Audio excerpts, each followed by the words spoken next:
Environmental Construction Program, Designer's BMP Training. Stormwater runoff can pick up harmful pollutants and deposit them into drainage systems, streams, and the ocean. Construction activities may be sources of potential pollutants such as sediment, concrete waste, vehicle and equipment fluids, material and chemical spills, lavatory waste, and trash. Stormwater is typically not treated after reaching the storm drainage system, which means pollutants could have the potential to reach our streams and oceans. On-site pollutants can also contaminate the soil and groundwater. Help keep our waters clean by implementing the BMPs discussed in this training. Construction projects also have the potential to impact our waterways after construction is completed. Increased imperviousness, if not properly managed, could result in more runoff and an increased potential for pollutants to enter nearby storm drains and waterways. One way to address this increased risk is to incorporate post-construction best management practices, or PBMPs, into a project design. This will be discussed later in this video. We'll start with a reference to DOT Airport's Construction Site Runoff Control Program webpage. The webpage houses many helpful resources for project teams. Important resources to note for designers would be the Post-Construction Best Management Practice Manual, or PBMP Manual. SOP, Environmental Requirements for Construction, or SOP. VOC, Quick Reference Guides, or VOC QRGs, as well as a list of other helpful links to templates and forms for designers and tenant improvement projects. We will refer to this webpage as the DOT Airport's website throughout this video. AIR-EE uses VOC, an online platform for the design review process. All project representatives who intend to upload submittals or respond to design review comments during the design review process must register for a VOC account. You will be directed to establish your VOC account at the beginning of the process. Additional representatives may request a VOC account by reaching out to AIR-EE. The project workflow will comprise of a process that will guide the designer through each step of the construction design review. After each submittal step, the AIR-EE design reviewer will review the submitted documents and provide comments. The designer will be notified when comments are available and can then revisit the workflow to upload revised submittals and respond to comments. VOC will retain an ongoing record of open comments from the designer and design reviewer for reference. Required submittals include drafts for the AIR-EE review, final versions for AIR-EE records, and records confirming submittals to other authorities. VOC will serve as both a review and record-keeping platform for these project documents. As mentioned previously, there are various quick reference guides, or QRGs, available on the DOT Airport's website to aid in using the VOC platform. We recommend referencing these QRGs if you are unfamiliar with using VOC for the design review process. We are also available to assist if you have any questions with the platform or process. There are three classifications for construction projects: exempt projects, projects disturbing less than 1 acre, and projects disturbing 1 acre or greater. Each type of project varies in the information needed during the design review process. We will discuss a bit about each type. Exempt projects. Examples of projects that are deemed exempt from the full construction review process include, but are not limited to, the following. At the start of the design review process, the designer will provide project information. AIR-EE will then determine if the project is classified as exempt or non-exempt. If the project is classified as exempt, a notification will be sent to the project representative and the review process will be complete. Projects that are approved as exempt from further AIR-EE review shall nevertheless implement appropriate BMPs to prevent construction activities from contaminating stormwater, groundwater, and soil. There might also be additional documents needed from the project, such as the inclusion of the DOT airport's specifications. AIR-EE will instruct the project at the time of the exemption if additional information is needed through the VOC platform. As mentioned previously, a comprehensive resource is available on the DOT Airport's website titled SOP Environmental Requirements for Construction, or SOP. This SOP provides additional information of the process, documents, and permits mentioned in the following sections. The disturbed area calculation determines if the project is classified as less than 1 acre or 1 acre or greater. DOT Airports follows the Department of Health, or DOH, definition of disturbance of land, or disturbed area. The penetration, turning, or moving of soil, or resurfacing of pavement with exposure of the base course, or the exposure of bare soil or ground surface, including the land surface exposed by construction roads, base yards, staging areas, demolition, headquarters, and parking areas. It does not include grass or weed cutting, bush or tree trimming, or felling that leaves soil or ground intact. It includes grubbing in its normal meaning of the use of equipment to knock down and push vegetation out of the way, typically uprooting vegetation and disturbing the ground surface. The following construction activities are often missed in the disturbed area calculation: construction work that exposes base course and construction support areas such as staging areas, equipment storage, stockpile storage areas, construction office trailers, vehicle parking areas, etc. Note that if a project is part of a larger common plan of development, the land disturbance associated with the entire development shall be considered. The required submittals are dependent on this project classification. Please calculate the project disturbed area carefully and feel free to reach out to AIR-EE if you have any questions during this step. Once the project classification is determined, the designer will fill out the associated documents. Here, we'll discuss common applicable items needed for construction. This table can be found in the SOP. The columns on the right of the table indicate documents needed for each type of project. Projects both less than 1 acre and 1 acre or greater will submit construction plan sets and DOTA project specifications or tenant improvement project scope of work, preferably starting at 60% design and ending with 100% design. This will give AIR-EE the opportunity to make comments early in the design process. Project teams can reach out to AIR-EE and set up a meeting at any point during the design review process if the project team has questions regarding DOT Airport's environmental requirements. A Stormwater Pollution Prevention Plan, SWIP, or Site-Specific Best Management Practices, SSBMP plan, will be required depending on the project classification. Templates for both are available on the DOT Airport's website. A National Pollutant Discharge Elimination System, or NPDS construction permit, Notice of Intent, or NOI, application will need to be submitted to DOH for projects with a total land disturbance of 1 acre or greater.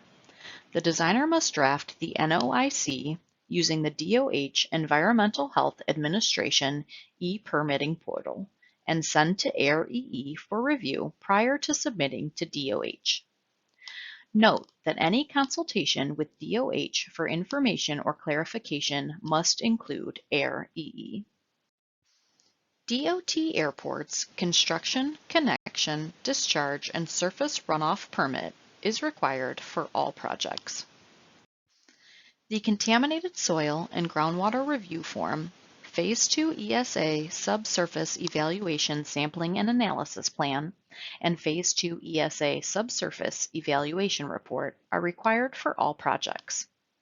If a project has received an exemption from AIR-EE, the Phase 2 ESA Subsurface Evaluation Sampling and Analysis Plan and Phase 2 ESA Subsurface Evaluation Report are not required. The bottom of the table lists common permits and documents that may be needed depending on the project scope. All these items are described in more detail in the SOP. There may be additional requirements beyond this list depending on the project scope, including projects involved with USTs or ASTs. AIR-EE may request additional permits or documents prior to construction, and projects may be required to provide additional information to AIR-EE, such as those generating hazardous waste or managing contaminated media. Please refer to the DOT Airports SOP for additional information. Contaminated media. The project will first submit the DOT Airports Contaminated Soil and Groundwater Review Form during the project information step.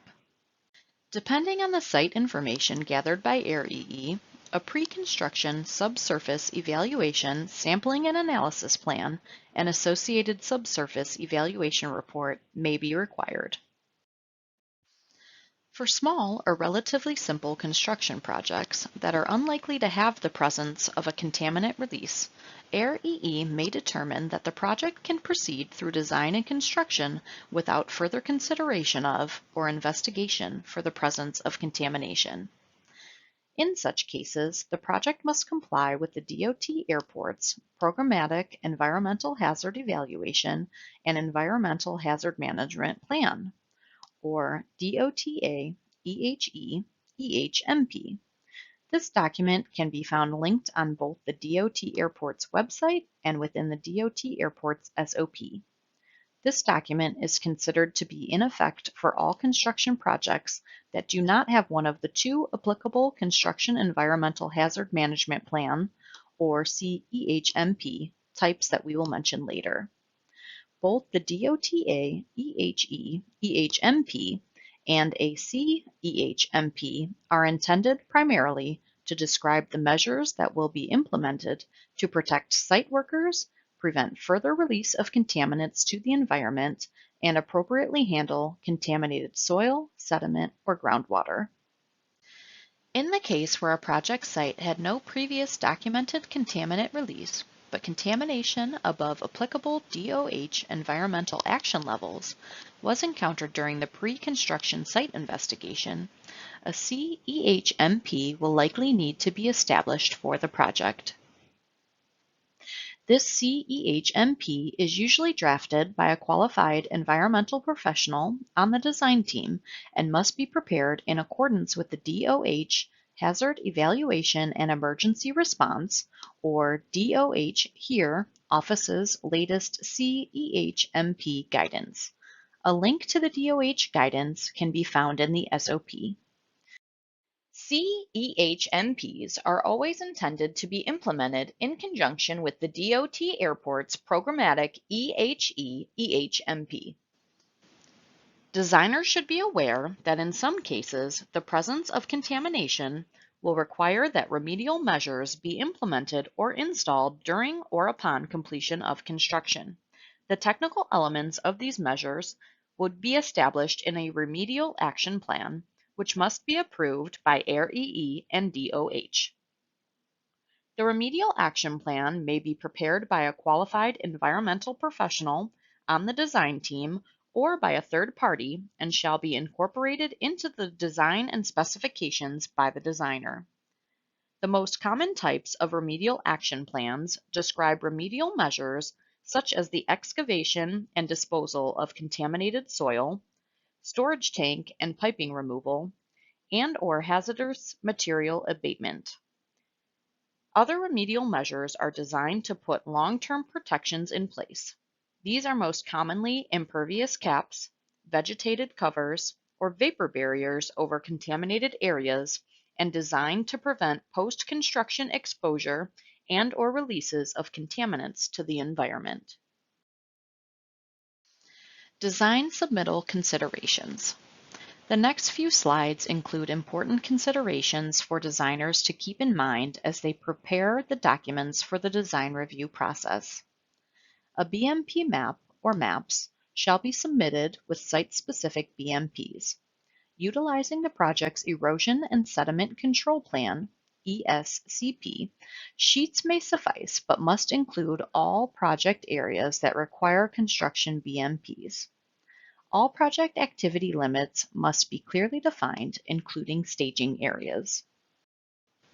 Stormwater flow directions must be shown either with spot elevations or flow arrows. Project grading sheets can be utilized to satisfy this requirement if effective. Receiving drainage features, including inlets, catch basins, streams, etc., must be shown with environmental identification numbers or EIDs, if available. Stabilized construction entrances and exits must be shown, including locations and details. Perimeter BMPs are required along all perimeters where stormwater runoff from disturbed areas has the potential to flow off-site. Post-construction runoff conditions. It's important to consider additional runoff resulting from new impervious areas. If an increase in off-site runoff is anticipated after incorporating PBMPs into the design, a drainage study must be conducted to assess the capacity of the downstream drainage system. If the downstream drainage system is not sized to handle the additional runoff, redesign of the site or the system may be needed. Final stabilization. All disturbed slopes must be adequately stabilized, such as with vegetation. Site conditions should be taken into consideration for final stabilization measures. If site conditions are infeasible for vegetation, other final stabilization measures should be considered, such as riprap or turf reinforcement mats. Consider design approaches for PBMPs that contain sloped areas such as vegetated swales. Components for velocity dissipation or flow control, such as check dams or level spreaders, may be included depending on site conditions. Post-construction best management practices, commonly referred to as PBMPs, are permanent features constructed to treat potential pollutants. Development often results in an increase in impervious area and more stormwater runoff, and therefore a higher chance of pollutants contaminating stormwater, groundwater, and soil. The main goal of incorporating PBMPs is to reduce or eliminate pollutant discharges from the site after construction is completed. Projects will undergo review for PBMPs through the design review process on VOC. The PBMP manual, available on the DOT Airport's website, provides in-depth guidance on all things from applicability, implementation, design criteria, operations and maintenance, and more. PBMP variance. Projects may be eligible for a PBMP variance, which allows the project to forego PBMP installation. An example of a qualifying PBMP variance is if the project is solely to address water quality improvement or preservation, such as shoreline protection, landscaping, PBMP installation, retrofit, and permanent erosion control. The designer will fill out the PBMP variance section of the design review process and provide project information for AREE's review and approval. Projects that are not approved for a PBMP variance will need to implement PBMPs. There are three types of PBMPs: low impact development, LID, source control, and treatment control. LID PBMPs and LID waiver. LID PBMPs seek to mimic pre-development hydrologic processes of infiltration, filtration, storage, evaporation, and transpiration to manage stormwater runoff naturalistically in an integrated manner. By implementing LID principles and practices, water can be managed in a way that reduces the impact of built areas and promotes the natural movement of water. LID PBMPs are the preferred and first considered type of PBMP during the project's design review process. The project will be prompted with questions in the LID PBMP infeasibility and waiver section of the workflow to determine if LID PBMPs are feasible. We will go over a few examples of common LID PBMPs in the following slides. A bioswale, sometimes referred to as a bioretention swale or enhanced swale, is a shallow channel with a media layer covered with vegetation, mulch, or other surface material. Runoff filters through a media layer and discharges at the downstream end of the swale. An infiltration trench is a long, narrow, rock-filled depression with no outlet, where stormwater runoff is stored in the void space between the rocks until it infiltrates through the bottom and into the soil matrix. According to state and federal UIC program regulations, an infiltration trench is considered a Class 5 stormwater drainage well if it is deeper than wide. Infiltration trenches that fall under the Class 5 injection well category shall apply for a UIC permit.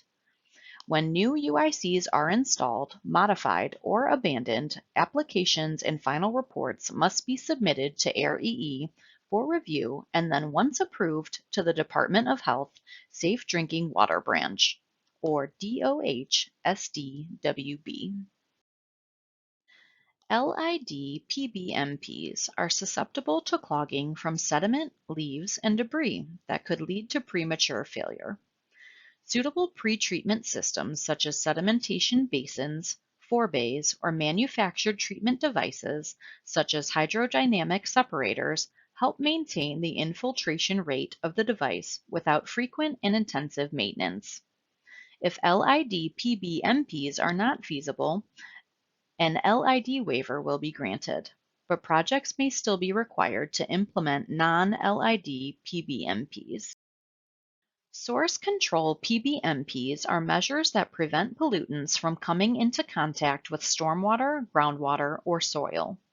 Tenants who maintain an NPDES Industrial Stormwater General Permit should review this section to verify all applicable source control PBMPs are included in their industrial SWIP. Maintenance area design involves incorporating design criteria for maintenance and repair activities. Considerations include locating maintenance and repair areas indoors or undercover where possible, and creating impermeable bermed areas to prevent wash waters from entering the drainage system or receiving water. Material storage area design involves incorporating design criteria for material storage activities. Considerations include secondary containment structures, designing outdoor storage areas to be covered, or designing them to preclude stormwater run-on and run-off, and routing downspouts such that runoff will not flow through material storage areas. Treatment control PBMPs are designed to remove pollutants from stormwater runoff prior to discharge. A dry detention basin can provide stormwater runoff control and improve water quality using a shallow, man-made impoundment. This design provides temporary storage of stormwater to allow particles to settle and retain stormwater until it can be released slowly over time. Including flood detention storage can also provide flood control, since dry detention basins do not have a permanent pool and are designed to drain completely between storm events. In order to assure the feature does not pose a safety hazard to aircraft, wildlife deterrence should be considered when designing. An oil water separator, OWS, is primarily designed to remove oil, jet fuel, gasoline, diesel, other water-insoluble hydrocarbons, floatable debris, and settleable solids from stormwater runoff. The two commonly used OWSs are the conventional American Petroleum Institute, or API separator, also known as the baffle type, and the coalescing plate separator. Both use gravity to remove floating and dispersed oil. Manufacturers have developed several proprietary versions of OWSs for stormwater treatment.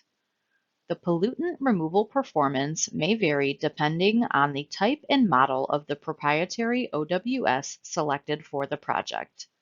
Therefore, project proponents need to review the manufacturer's specifications to determine if the OWS will sufficiently remove targeted pollutants.